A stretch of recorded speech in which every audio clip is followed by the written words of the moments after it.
Pertemuan kali ini kita akan mempelajari tentang struktur sel. Jadi, sel adalah kesatuan struktural dan fungsional pada makhluk hidup yang mengandung pengertian sebagai penyusun makhluk hidup dan melaksanakan semua fungsi kehidupan. Berdasarkan jumlah sel penyusun pada makhluk hidup dapat digolongkan menjadi dua, yaitu yang pertama makhluk hidup uniseluler dan yang kedua yaitu makhluk hidup multiseluler.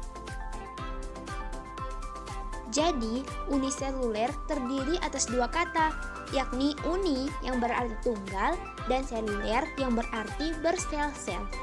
Maka, secara harfiah, pengertian uniseluler adalah satu sel. Istilah lain organisme uniseluler yakni sebuah organisme yang menjalankan kehidupan hanya dengan satu sel saja.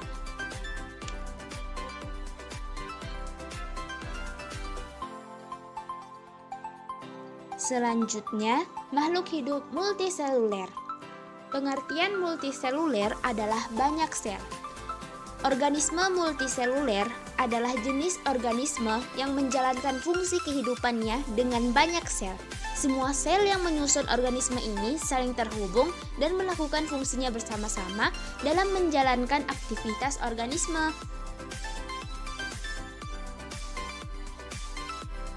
Kemudian ada komponen kimiawi penyusun sel, yaitu ada dua, yang pertama unsur dan yang kedua senyawa. Pada unsur ada dua juga, yang pertama unsur makro, yaitu unsur-unsur yang ditemukan dalam jumlah yang banyak. Yang kedua yaitu unsur mikro, yaitu unsur-unsur yang ditemukan dalam jumlah sedikit. Selanjutnya yaitu senyawa, terbagi menjadi dua. Yang pertama senyawa organik, yaitu seperti karbohidrat, protein, lemak. Yang kedua, senyawa anorganik, yaitu air, garam, garam mineral, dan gas.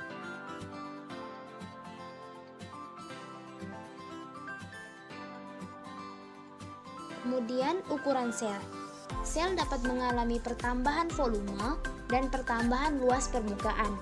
Volume sel menentukan banyaknya aktivitas kimia yang dapat dilakukan sel per unit waktu. Adapun luas permukaan sel menentukan banyaknya substansi yang dapat masuk dan keluar sel serta banyaknya zat sisa yang dikeluarkan oleh sel.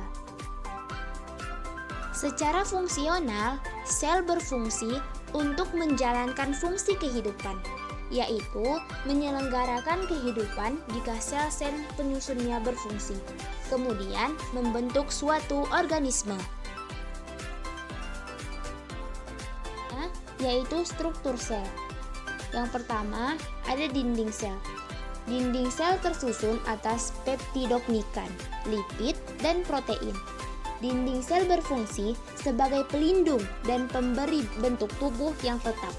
Pada dinding sel, terdapat pori-pori sebagai jalan keluar masuknya molekul-molekul yang dibutuhkan maupun zat sisa yang harus dikeluarkan. Yang kedua, yaitu membran plasma. Membran plasma tersusun atas molekul lipid dan protein. Membran plasma berfungsi melindungi sel terhadap lingkungan di sekitarnya. Selain itu, membran plasma juga berfungsi mengatur keluar masuknya ion dan molekul serta mengatur respirasi sel. Pada bagian tertentu, membran plasma akan melekup ke dalam dan berasosiasi dengan enzim membentuk mesosom. Yang ketiga yaitu sitoplasma. Sitoplasma tersusun atas air, protein, lipid, mineral, dan enzim-enzim.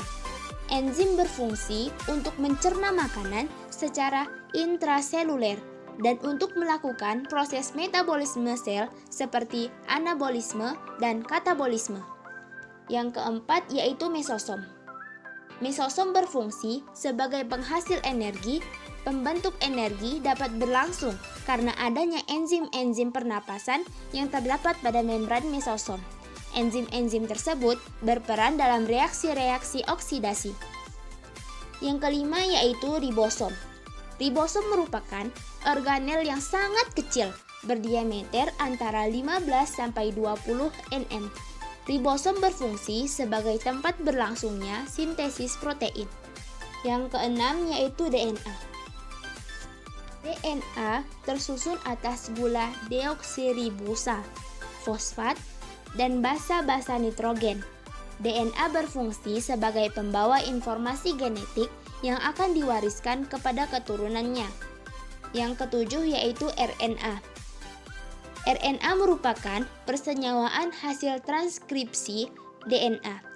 RNA berfungsi dalam membuat kode-kode genetik sesuai dengan DNA yang akan diterjemahkan dalam bentuk urutan asam amino dalam proses sintesis protein.